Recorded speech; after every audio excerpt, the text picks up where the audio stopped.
La ciencia toma la calle.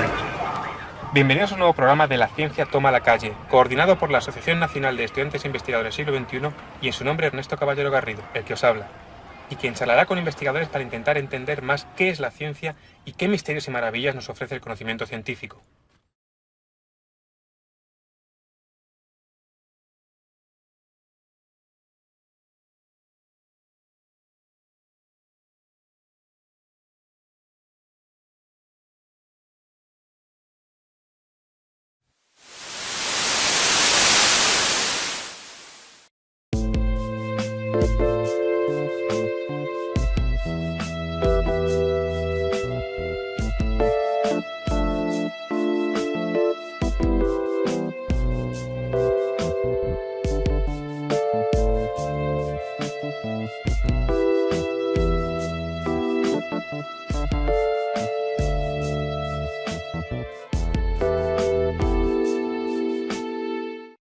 Estamos aquí en el acelerador de partículas de la Universidad Autónoma de Madrid con todo el equipo representativo de los investigadores que están trabajando aquí. Alessandro Zuccati, director del centro, José Olivar, José Emilio Prieto, al revés, José Olivar y José Emilio Prieto, y Aurelio Climent. Primero, para empezar entendiendo qué es un acelerador de partículas, en qué caso la vida cotidiana y qué aplicaciones en la ciencia tienen, ¿nos puedes explicar un poquito más densamente qué es un acelerador de partículas? Bien, un acelerador de partículas es una maquinaria que veis aquí atrás, que sirve para poder dar más energía y más velocidad a los iones, a partículas cargadas, que luego interaccionan con la materia y nos permiten, según el tipo de interacción que se realiza, o caracterizar la materia o modificarla profundamente. Un acelerador de partículas sirve fundamentalmente para conseguir, aumentando la energía de las partículas, de llegar a analizar la materia a escalas de más en más pequeñas.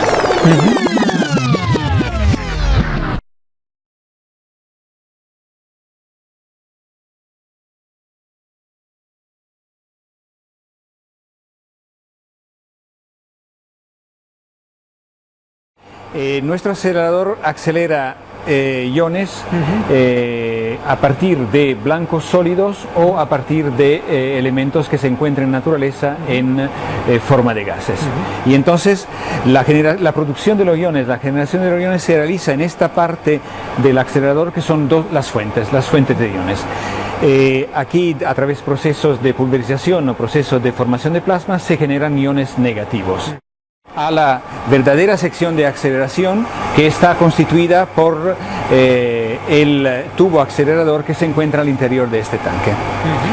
La manera de acelerar los iones es de crear un campo eléctrico. El campo eléctrico se crea acumulando una carga en un conductor que está localizado en el centro de este tanque, aislado muy bien. En el tanque hay un gas a alta presión que aísla de la Tierra, en lo cual se acumula una alta cantidad de carga que crea un campo eléctrico que mide hasta 5 millones de voltios. Al final de la fase de aceleración, el haz se reparte en varias líneas en las cuales están colocadas estaciones experimentales que están, dotadas de toda la instrumentación necesaria para poder realizar o un tipo de modificación controlada o el análisis de muestras, o las dos cosas, una modificación y una consecuente análisis del material.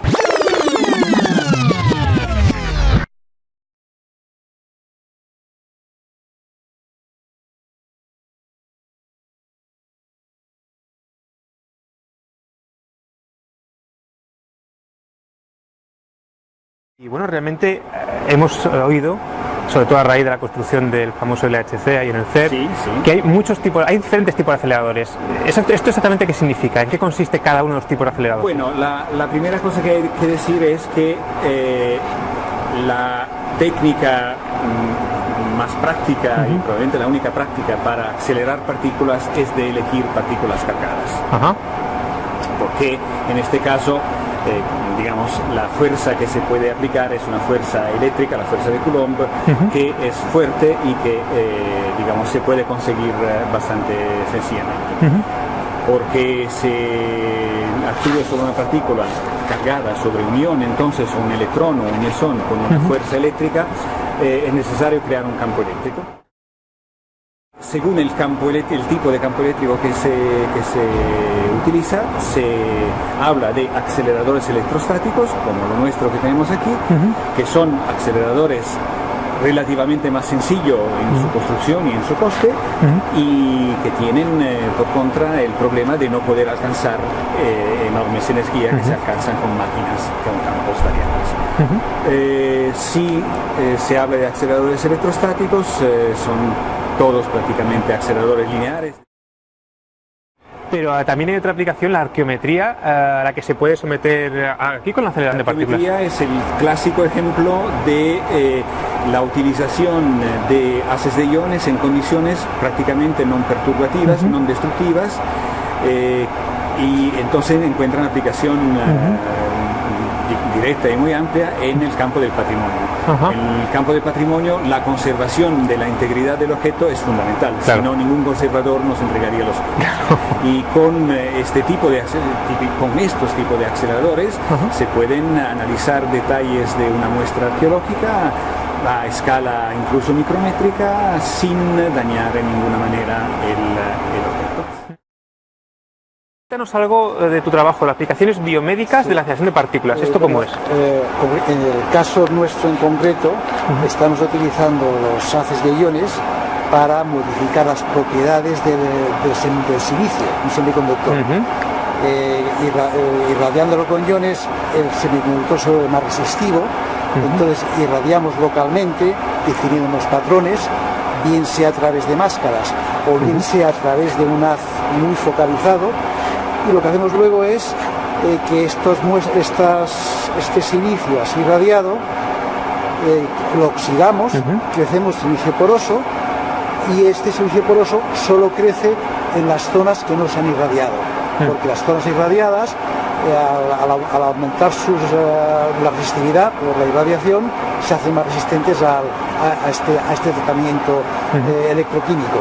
Con lo cual tenemos unas estructuras de patrones de tamaño micrométrico, o sea, o bien bandas de 25 micras separadas por bandas de 35 micras, unas irradiadas, otras no, y lo que hacen luego nuestros colegas, nuestros biólogos, es que en estas muestras crecen cultivos de células, las células madre típicamente, las células madre mesenquimales, y ven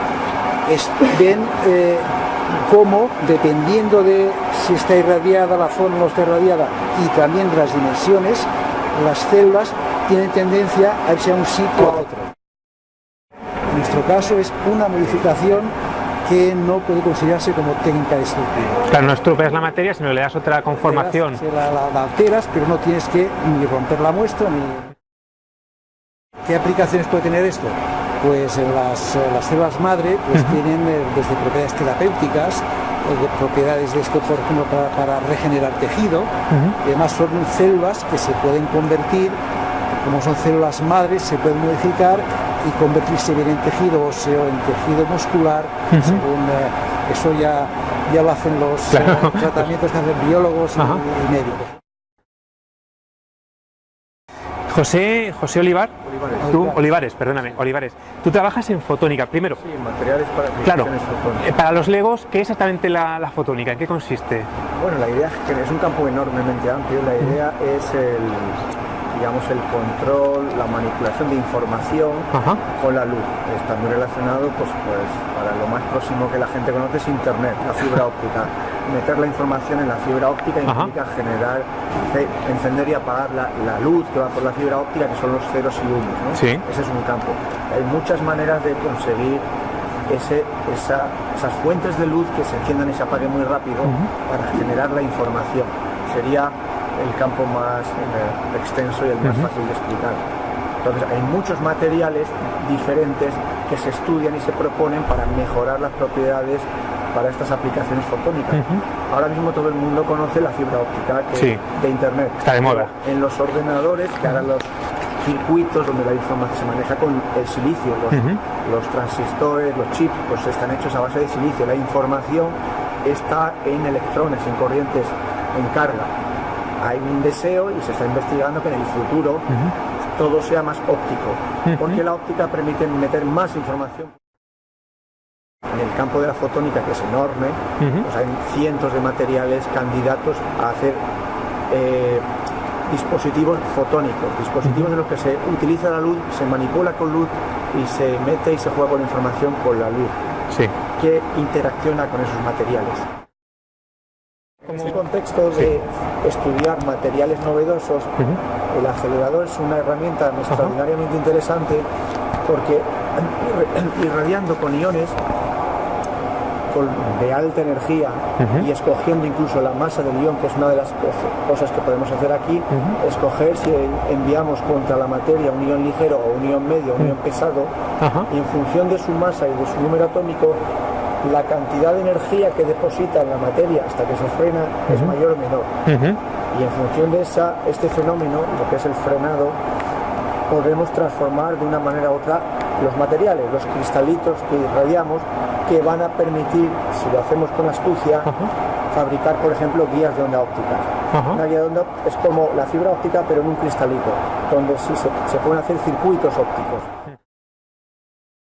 Donde bombardeamos con iones, se transforma. Hay que verificar luego qué ha pasado, entender, para ser capaces de encontrar alguna receta que haga útil ese nuevo material. Partiendo de un material, vamos a decir conocido, lo transformamos y se puede decir que generamos uno nuevo. Entonces, incluso se puede alcanzar la fusión local e instantánea.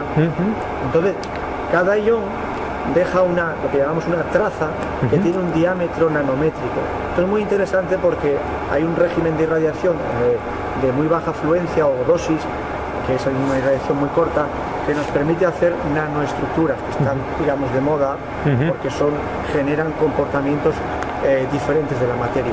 Podemos hacer eso o podemos acumular la irradiación para que solape el daño, la transformación, y hacemos capas homogéneas micrométricas, y podemos controlar dónde está en profundidad, en unas pocas micras, esa transformación.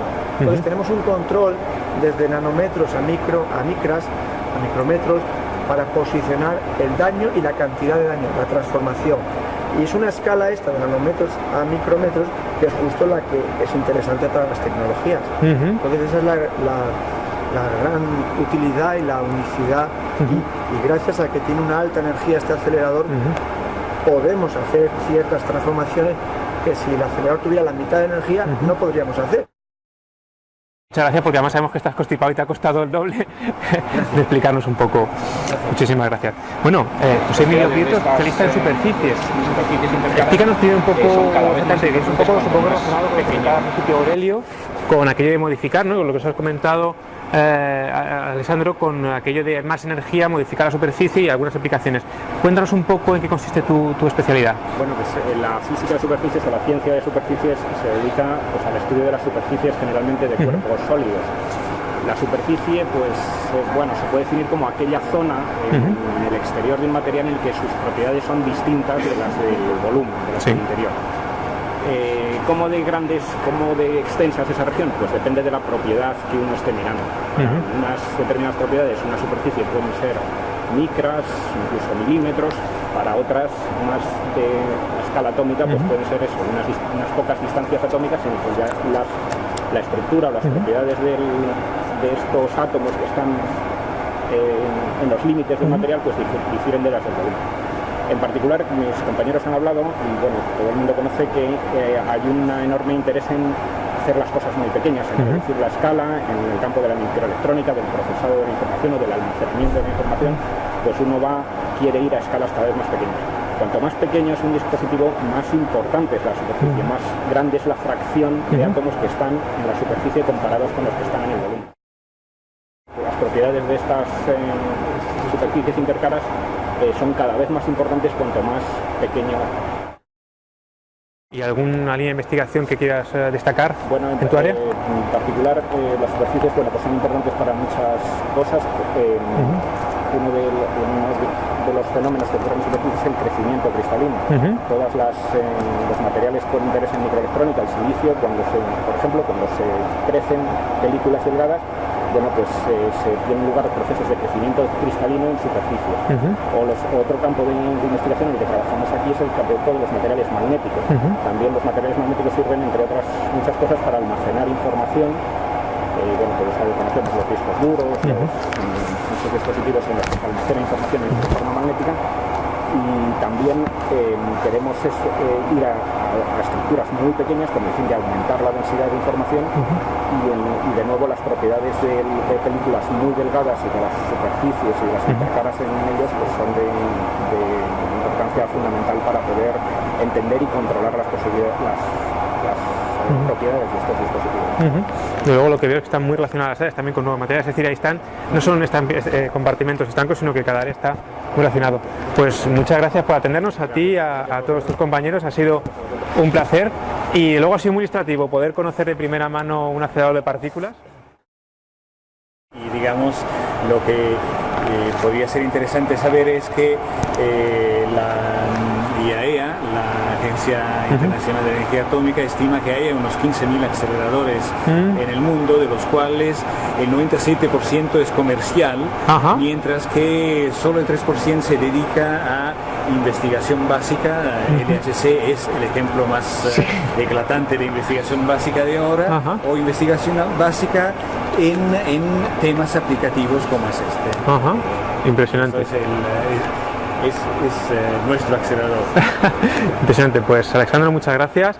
Aurelio, muchas gracias. Bienvenido. José y José Emilio, muchísimas gracias por atendernos y explicarnos de manera tan sencilla algo realmente tan complejo. Bienvenido. Gracias.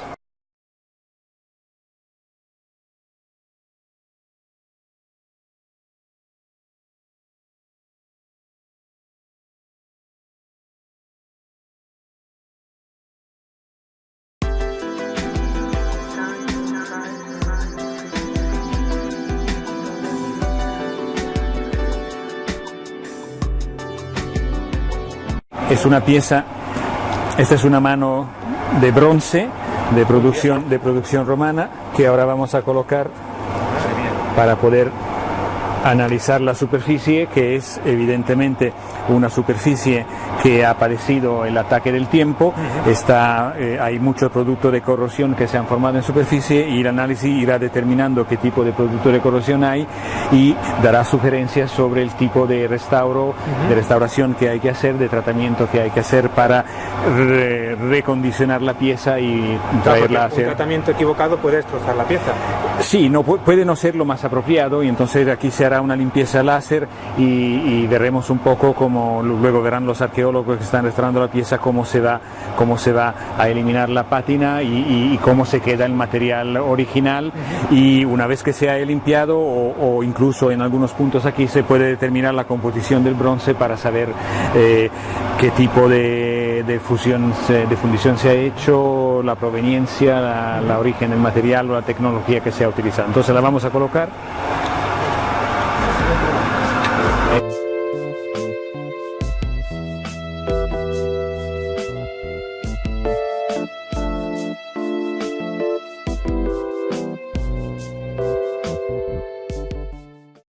Lo que hará el haz de iones es reaccionar con los átomos de la muestra y nos dará rayos X que analizaremos con estos dos detectores, partículas que analizaremos con este detector y eventualmente luz que analizaremos con un espectrómetro. Lo que ocurre aquí es que los rayos X tendrán una energía que es característica del elemento que constituye el objeto. Las partículas retrodispersadas que detectamos con este detector están también, son también relacionadas con el tipo de núcleos que hay aquí dentro y nos pueden dar los dos rayos X, la composición global de la muestra, y la partícula retrodispersada, siendo RBS, Rutherford Scattering Spectroscopy, nos pueden informar sobre la secuencia de elementos. Lo que ocurre en esta zona más clara, y entonces ahora vamos a recoger un espectro recogemos rayos X y recogiendo rayos X, a ver, un momento, ahí está, perfecto, F11, ahí vemos un espectro de este tipo. Los fotones, los rayos X que recogemos están clasificados según la energía que sube desde la derecha a la izquierda, y la posición de estos picos me indica la presencia de elementos específicos en la muestra.